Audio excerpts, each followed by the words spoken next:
everybody, it's Renee from Tailspin Farm. I have attempted to get this video out this morning, and I was working on it outside and I keep getting interrupted, so I decided to come back in here and get it done. Of course, today is July 2nd, so and we live on a lake here in mid-Michigan, and the 4th of July crowd is starting to head up, so you'll hear boats going by every now and then. Because I do still have the windows open. And then we've got a power washer going next door, so I had to come inside off the deck to do this. But it doesn't matter, it's still going to get done. I am coming at you today from a very hot Michigan. First of all, I'm Renee. I am the owner of Tailspin Farm, which is a very small fiber farm that we have here at our house. I've been doing this about 15 years now. I've been raising Angora rabbits. I raise French, English, and one lone giant Angora right now. I spin their fiber into yarn, and then I have a website that I sell it on, and I make products and jewelry and different things out of it. So that's kind of what I do. I also I spin, but also I crochet and knit. I do some dyeing here and there. We used to own a farm, a small hobby farm, before we moved here, and so I've had the experience of having alpacas, and we had Pygora goats at one time. So I have had a little taste of larger scale animals also. I am by no means an expert. I am much more of the artist side of spinning. Not so much the mathematics or the mechanical side of the spinning. So I typically don't talk about ratios or anything to do with the technical terms. I just love to spin. Also with my rabbits, I don't raise them to show. I strictly raise the rabbits for their fiber, and sometimes I breed and sell them to 4-H kids and things like that. So that's kind of a little background of who I am. Again, I've been spinning for about 15 years now. Actually a little bit longer. I've had the rabbits for 15 years. I took a drop spindle class about 17 years ago, and that's how I got started. And then I moved on to a wheel. I am self-taught on my wheel. And so I love the look of homespun yarn. If I want even strands, I'll go buy some from the store. I love homespun looking yarn, so that's kind of why I do what I do too. I wanted to jump on today. I know there are quite a few new subscribers here at the YouTube channel, so I wanted to just pop on and do another video. I've got a couple things to show you. I think I have one work in progress since I videoed last, and it's actually probably the same one I was working on. So I've got that. Yeah, so let's get started. We'll go ahead and get started with that. I had talked to you about in my last video, I think, how I had ordered a couple kits from Lions brand. I have not been in stores per se. We live in a small town here in northern Michigan. And when I say northern, I keep thinking about this. So Michigan is the mitten. We are in northwest Michigan. We are just above the line. When you hear people talk about going up north, we are just above that line. So we are not in upper lower Michigan, nor are we in the UP. We are in lower Michigan, just above that middle line, where it really does feel like you're in upper Michigan here. A little bit more quiet. So we don't have stores close to us. The closest Walmart is about 30 minutes away, and I'm okay with that. And I really have not been outside of our area in the last 3-4 months since all this craziness started. So I don't go to yarn shops or anything like that right now, just because they're not close, and I'm just not in the mood right now. So I ordered a few kits from Lion brand, and I know that isn't always the best way to go about doing it in regards to pricing and stuff, but I wanted to get a kit with yarn that I know would work for the sweater. One of my goals for 2020 was to knit a sweater, and right now I am crocheting one. I have a knit one that I'm going to get started, and I have a third one that I've ordered that I'm going to start working on the kit. So my hope is by fall I will have 3 handmade sweaters. And the one I'm working on right now is the Happy at Home hoodie, and this is not in color. So this is just like a pullover. It has a hood, obviously, and I did, since I was on last, get the back completed, or the front. This is the front panel. So, and I think last time I may have been way down here. So I have the front done, and I have started. This is what takes the longest, is the bottom. This is the same on both of these, the front and the back. It's the bottom piece or the bottom ribbing. This is a crochet in back loops across. So you're doing this over and over and over again. So once I get through this, which I'm almost done with this one, then I'll start building up from here. And once I get to that point, it goes pretty quickly. So I'm looking forward to getting that done. This is a long sleeve. I'm hoping, I don't know how, I'm hoping it fits the way I want it to fit. By looking at this, to me, what I'm seeing here doesn't look like here, but it might all come together. We'll see. So that's what I'm working on.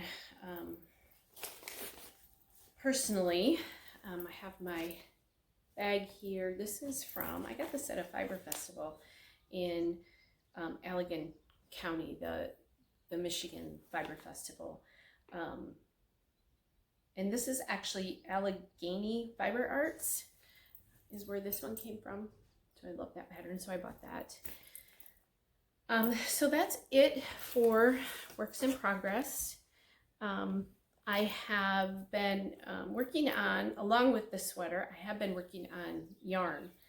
I have lots and lots of yarn right now. This one was just washed this morning. So you can see this is all Angora. And I have skeins and skeins and more beautiful skeins. These all get, so you can see that. These will all get put on the website today. Once I get done here, I'm going to go and weigh them and see how much is in each of them, and get those listed on the website. So if you're interested, you can follow the link below. It's just tailspinfarm.com. I have a little shop on there where you can get your hands on some of my hand-spun Angora. Again, the rabbits are all raised here and groomed by hand. They are raised humanely, and they are well cared for and taken care of by me. So it's straight from farm to fiber here. And that's kind of how I like it. I like local made, local bought stuff. So it's nice that all of this comes right from our little farm here. So these are all going to go on. And I had a question on Instagram the other day about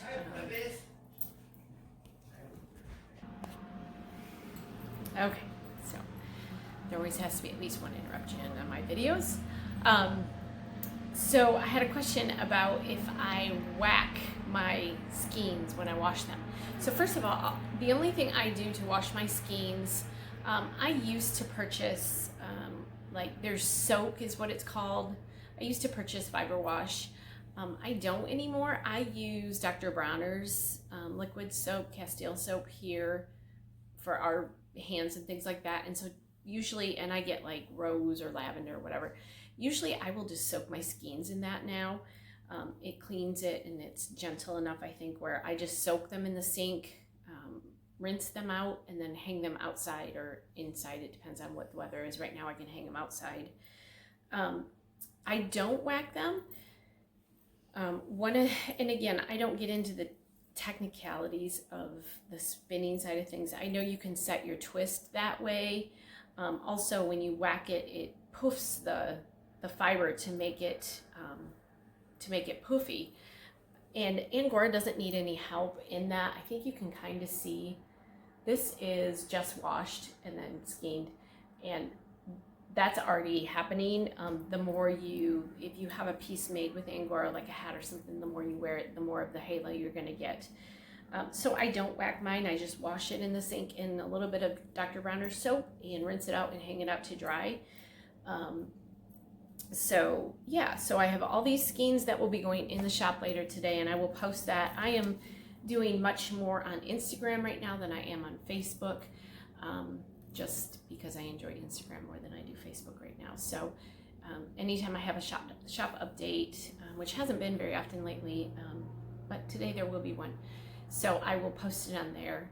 And again, if you go on to the link here in the bottom of this video, you'll find my shop and you can order straight from there. You can direct message me on Instagram too, or email. I have tailspinfarm@gmail.com also gets me. So you can find me. If you put Tailspin Farm in the Google site, you're going to find me for the most part. And there goes one of those pontoons. So let the celebrations begin. I don't know about where you're at, but we are in a heat wave right now. It's crazy insane. We have had, I think, 7 days so far of high 80s, low 90-degree temperatures. And looking ahead the next 10-day forecast, it continues. And we're just into July, which we never, typically in Michigan, especially where we're at, we stay cooler here. Being off the lake, but being north a little bit too, we stay a little bit cooler than lower Michigan does. So we see, at this point, we usually see 70s, mid 70s, maybe 80 degrees every now and then in June. But this is like August weather for us. So it is so hot and it's not going to cool down. And if you're wondering how, that's one important thing with Angora rabbits when you have them, that anytime it gets anywhere over 80, 82, you do have to keep them cool. Ours are in cages still. That's a dream of mine, is to get them out of cages here at some point, and get them into more of a colony type setup. But that hasn't happened. They have good sized cages, all of them do. I have the larger ones. I think they're 36 or 48 inches, I can't remember, but they're the bigger sized ones. So they all have lots of space. But the way I keep mine cool, I have a freezer designated to water bottles, and I rotate water bottles in and out of cages pretty much all day right now. Again, I get the big, if you go to like the dollar store, you can get the drinking water. They're more than a gallon. They might be 2 gallons. And I have those out there, and then I have a bunch of little ones. I just put waters in. It's about 1 o'clock here, so I just put waters in for them. And I'll go back out tonight around 7 and pull those, and if I need to, I'll put little ones in for the evening. The nice thing up until today is our temperatures by 8 o'clock are dropping off into the 70s, like quickly. Tonight might not be that way, so I might have to have water bottles in during the night. We'll see.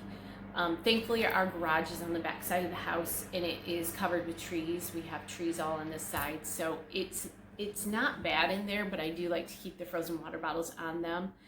I had a friend who raises rabbits. I think she raises mini lops, or her daughters do. And she recommended they use tiles, bathroom tiles or floor tiles, I guess, not necessarily bathroom, the big ones. They get at like Home Depot, and they put those in the freezer and put them underneath the rabbits. And she says that they stay fairly cool throughout the day. And the nice thing with those is at night, they will cool back off again. Once the temperature drops, they'll stay cool.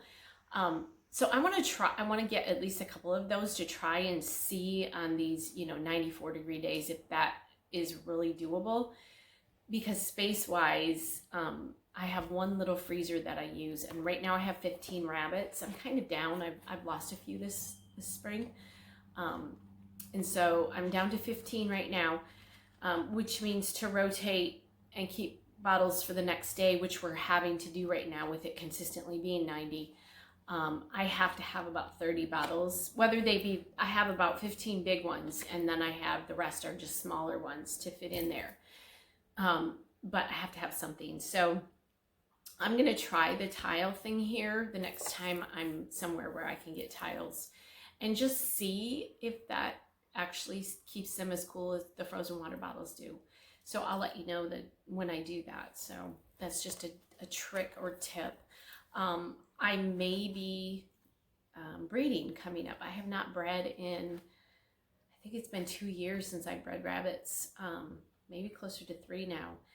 And my daughter-in-law is, she did raise rabbits for years and years and years. She was a show person, and she was really good at it. She was like number 3 in the nation, I think, at one time with showing her she raised lops, I think, or mini lops. I'll have to ask her. But she is also a spinner, and she may be taking a batch. So I may be breeding a couple of mine just to get a batch for her to get started. So that might be something that's coming here that might expand the little rabbit thing we have going on here. So yeah, I'm kind of excited about that. The other thing I want to talk about, I got a book. It is Beyond the Pellet, and this is Feeding Rabbits Naturally. It's by Boyd Craven Jr. and Rick Warden. I am not familiar with these gentlemen, but it looks like they do all kinds of stuff with rabbits. So some of you might have seen some of their things before, and it's just written from their perspective.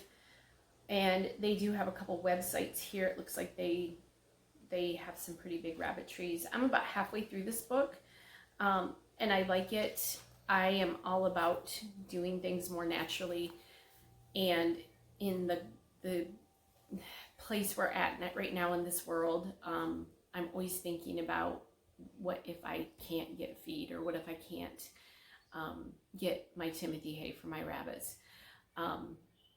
So I try to keep that in the back of my brain, and this is about that, how you can feed them from scraps out of your yard.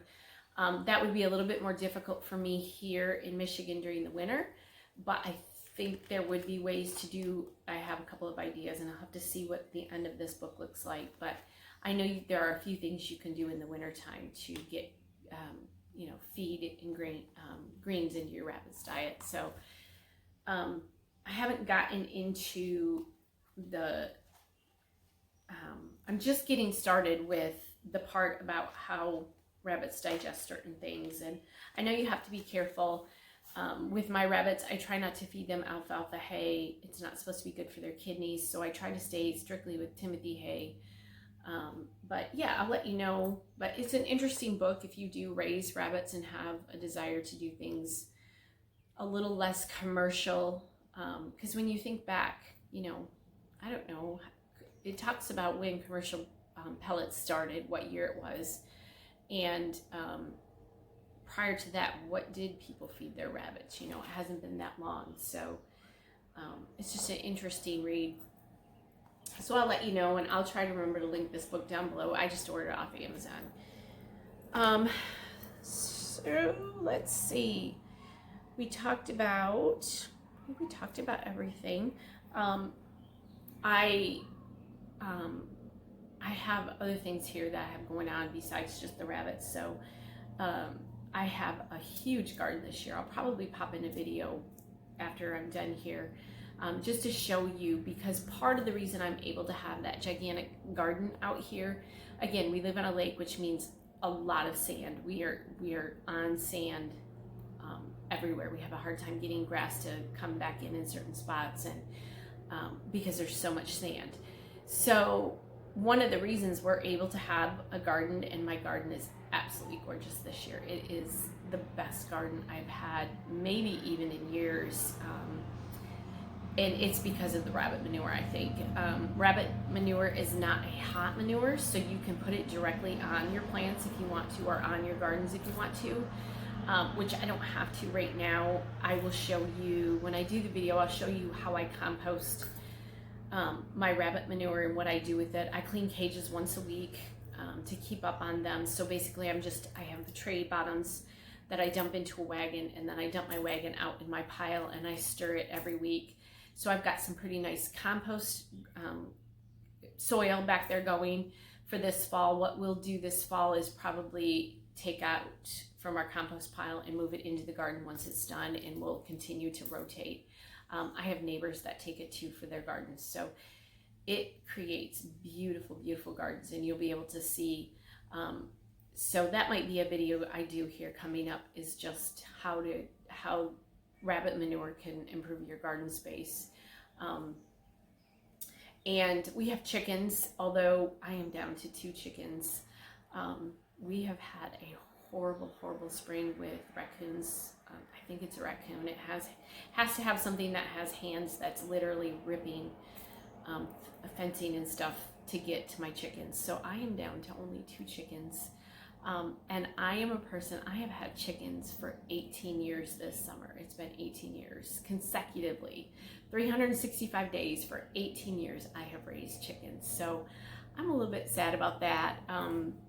I don't know, I'm hoping, I've got stuff out here and we're on the lookout, but if these 2 chickens happen to not make it through the summer or not make it through this next week, because it's been the last couple weeks where we've had so many problems, I am looking at doing something different. So I may go a time without chickens right now, and I'm actually looking into quail. I've had 2 people mention quail to me in the last 2 weeks since this has all started, and I've started researching quail. And again, we are on less than a half an acre here, so we have a nice space for a lake house, but I don't have farm area. And that's okay. The hobby farm we came from was only an acre. And we did a tremendous amount of farming on that 1 acre. We had chickens, we had both meat birds and layers, we had turkeys, we had a huge garden, we had the rabbits, and we had 2 alpacas and 6 Pygora goats. And at one point we had 2 miniature ponies on there also. And we lived in a county at that time that was pretty strict about what you could and couldn't do with your land. And so I actually had to go get permission from the county extension office to do what I was doing. And what it boils down to is the biggest part of the paperwork I had to fill out was a manure management plan. So they want you taking care of the stink, is essentially why they're concerned. And we did. We composted. We had a compost system at our old place. We had 2 bins or 3 bins where we would rotate in and out. Again, we cleaned weekly. Everything went into the compost pile and went onto the garden. We had neighbors that had, we lived on a near farmland that had sold off after we bought, and then houses popped up everywhere. So it wasn't like we were in the middle of nowhere. We did have neighbors and they never complained. We kept up on stuff and we never had any problem. And there are quite a few books out there on how to farm on a 1/4 acre, I think is the name of one of them. I'll have to pull mine and maybe do a video on that. But you can do a ton on a small space. And so for me, the Angora rabbits were my fiber animal that I could do in a small space and still have my own fiber to spin. So the quails may be coming. We'll see. I have to talk my husband into that one. So, but the quails are smaller and they don't necessarily need a coop. They live in more of a, if I understand it right, they're more of a ground type bird. And so if we had like a rabbit hutch or something, that's more suitable for quail. So I am looking into that now. So we may start a new adventure here. Who knows? So I think that's it here. If you watch this video and you are not a subscriber, please click subscribe and like. That helps me out here on YouTube.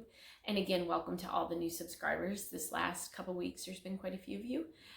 If you don't follow me on Instagram and Facebook, I am there. And again, I'll be updating the shop this afternoon and the yarns will be out there. And I will be working on getting some of my jewelry on there also with the Angora fiber. So I think that's it here, and I'm going to tack on a video here on the end of this just to give you a little taste of what my gardens are looking like right now, and that is due to the rabbit manure, I'm pretty sure. So I hope you guys are all staying safe and healthy, and I hope you have a fabulous weekend, and enjoy the weather wherever you are, whether it's hot or not. I hope you have a great weekend. Bye, everybody.